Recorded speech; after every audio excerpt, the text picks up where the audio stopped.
Good evening, everyone. I hope you're all fine and well. I am Leslie Ann Villanueva, the president of CEDAW Youth. And I am yours truly, Cielo Valerio, CEDAQ Youth Secretary for this school year, and you are tuned in MCTV's very own segment called KNOWller.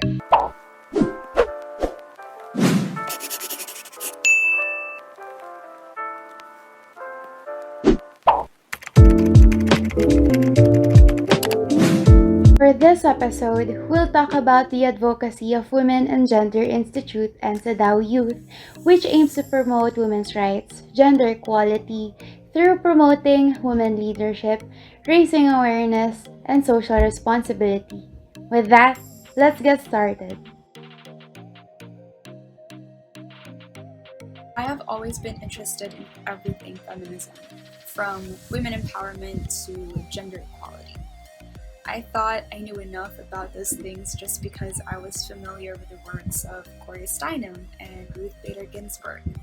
But nevertheless, I always had an inkling that being a feminist is more than just knowing who were at the forefront of the women's liberation movement or tweeting the phrase, "The future is female," every International Women's Day. I wanted to learn more. I wanted to know more about its history, about its victories and struggles.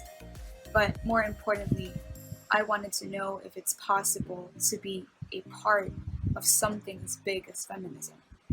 Because being a student and being a random kid in your neighborhood or on the internet can more often than not render you feeling helpless or clueless. It makes you think that if you do not have the fame or the status to your name, you couldn't possibly contribute something meaningful to these types of discussions. But CEDAW Youth enticed me and encouraged me to break free from that notion that, you had to be somebody else first before you can make these changes, or that you need to be influential, or you have to have a certain amount of power to make changes in society. I joined CEDAW Youth because I felt supported, motivated, and inspired to learn and unlearn things, especially concerning women's rights and gender equality, and turn these realizations and learnings into something concrete, wherein I can actually utilize my strengths so that I could be of benefit not only to my organization, but to this entire movement as well. Back then, I joined CEDAW for the sole reason of advocating justice through promoting equality, because I am the only girl among the siblings and expressing myself in a very effeminate way. I feel like CEDAW Youth would help me to improve myself and to prove myself that yes, I may express myself as the quiet and the calm one, but I am still firm, I am still strong, and I can overcome things regardless of who I am and how I express myself. However, throughout the years, I learned more. My knowledge about feminism has widened, which helped me to be aware about the deeper injustices that are still prevalent in our society. And that is what made me stay and commit to serve CEDAW. We are planning to execute CEDAW Against Vow podcast season 2, a fundraising event, and the Choose Your Challenge. Now, for those who are not familiar with our podcast, yes, we do have one, and it's called CEDAW Against Vow, and we initiated that last year. So now it'll be on its second season. And in our efforts to expand our conversation surrounding the gender perspective, we are planning to collaborate with other organizations wherein we will be integrating their advocacies with ours. So for example, one of our prospective collaborators for this project is the Psychology Guild, and so for that we can, curate an episode that centers on mental health, its issues and stigma surrounding it, and how is that perceived through the lens of the gender perspective. Next is we will be having a fundraising event, though the details are still being finalized. Again, we will be choosing a community in collaboration with another organization, and we will be lending a helping hand to them either through food or monetary donations. Next is the Choose Your Challenge. Now, this is one of our newer projects that we came up with, and similar to the fundraising events, the details for this are still being finalized, but the gist of this project is that this will be executed in the International Women's Day, so that is on March, and the idea behind this is just that we will be giving tasks and challenges for our members, and we might even expand to, outside of our organization as well if they want to join, because why not? And these tasks and challenges are aimed to break and challenge gender stereotypes. Like other organizations, the General Assembly is necessary to be the first project of CEDAW to promote sisterhood through relationship building and camaraderie. Not only that, but CEDAW youth members are also informed about the upcoming projects where they can also participate in recommending or giving out suggestions as we prioritize the right of our members to speak out when they feel like they need to. Another project that we aim to have is an elections candidate briefing, which would be in collaboration and partnerships with the different MC organizations. This is relevant as elections are coming, and with youth dominating the registered voters, over 52%, it is only relevant that we help to empower our fellow youth to vote through giving verified and credible information that is accessible and easy to understand, especially to the first-time voters. On the other hand, this event would also discuss the importance of voting and voting wisely. We also have this event called Dress Me Up. It is a typical Dress Me Up challenge where people can dress this virtual doll however they want, regardless of society stereotypes. Anyone can join. But you know what?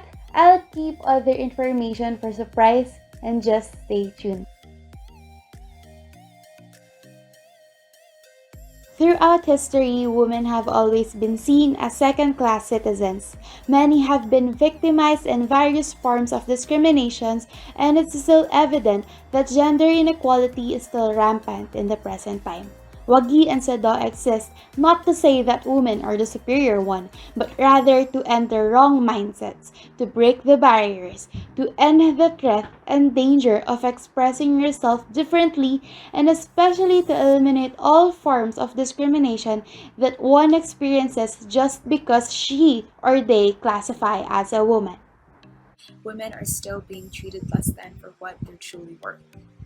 Being a woman myself in the 21st century and in a rather predominantly Christian community, we are still being taught to uphold expectations of femininity based on an outdated context.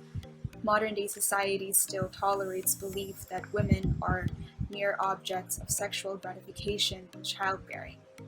And although it's arguable that a woman's role has gained more flexibility following the waves of feminism, we are still being pigeonholed into positions and pay grades that are clearly more favorable towards men. And if this doesn't convince you enough of the importance of our advocacy, then maybe this reality will. That men and women both live hauntingly different realities.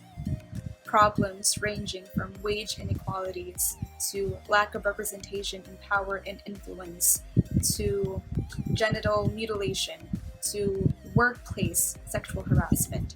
All of these problems disproportionately affect women.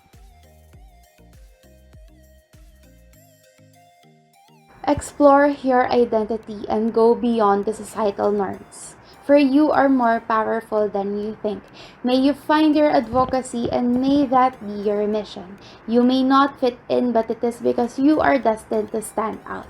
Do what you need to do to promote your truth through advocating justice and peace. We're standing behind you. Keep your eyes open, and we're here to empower other people with you.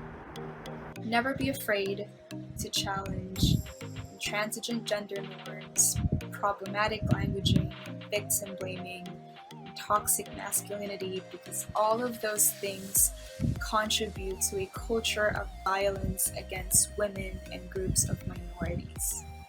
We have to take it upon ourselves to instigate daily efforts that will eventually amount to the equality that we've been pining for. I will never get tired of saying these in my reflection papers or in my essays, that real change does happen in micro perspective. It starts with us. So you do not have to have the titular role of an ambassador or a spokesperson to stand up for these victims of injustices. Maximize the presence of social media, instigate healthy discourses among your family members or in your classrooms to dismantle misconceptions surrounding feminism and gender equality, particularly the notion that feminism is exclusive to women only, because that is far from the truth.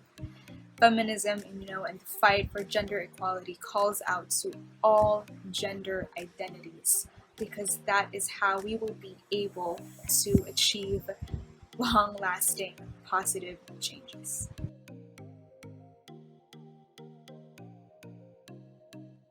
10 years from now, I strongly pray and hope that we are not fighting for a basic human right anymore, but rather women are safe and protected and not hindered to do something regardless of how they express themselves, just because some people see their gender and identity as a threat. But until then, we'll whisper, we'll talk, we'll scream, and we'll act, because we women are more than the stereotypes that society dictates. I do intend on practicing the law in the future and seeing how close this advocacy of ours is to my heart. Everything about gender equality and women's rights.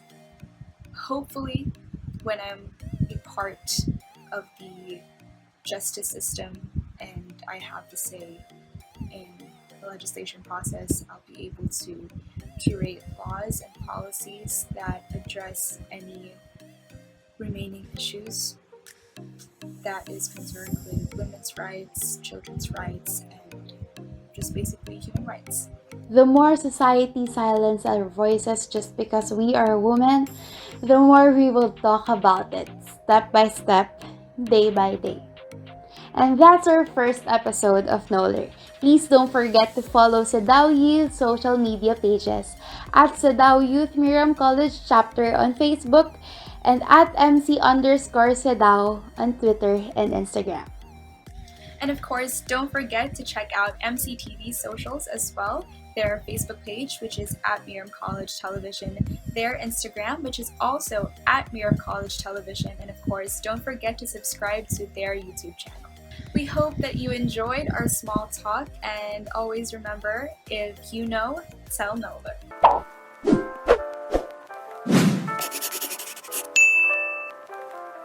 Here in MCTV, We got you covered.